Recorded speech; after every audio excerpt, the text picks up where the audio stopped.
ஒரு ஊரில் ஒரு ஆள் இருந்தான். அவன் ஒரு நாள் கோயிலுக்கு போனான்.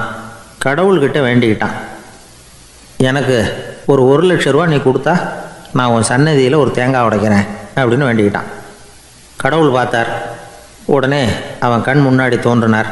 இந்தா நீ கேட்ட 1,00,000 ரூபாய் அப்படின்னு சொல்லி அவன் கையில் பணத்தை கொடுத்துட்டு மறைஞ்சிட்டார். இவனால் நம்பவே முடியல.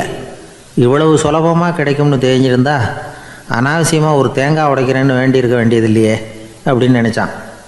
இருந்தாலும் வேண்டுதலை நிறைவேற்ற வேண்டியது கடமை. அதுக்காக என்ன பண்ணால், பக்கத்தில் ஒரு கடைக்கு போனான். ஒரு தேங்காயை கையில் எடுத்தான். இது என்ன விலைன்னு கேட்டான். 5 ரூபான்னார் கடையில் இருந்தவர். அதிகமாக இருக்குதே விலைன்னா. அப்படின்னா ஒன்று செய்யுங்க, அடுத்த ஊருக்கு போங்க, அங்கே தென்னந்தோப்பு அதிகம், அதனால் அங்கே இதை விட குறைஞ்ச விலைக்கு கிடைக்கும் அப்படின்னார். சரின்னு அடுத்த ஊருக்கு கிளம்புனான். அங்கே போய் விசாரித்தான். ஒரு தேங்காய் 3 ரூபாய் விலைன்னாங்க.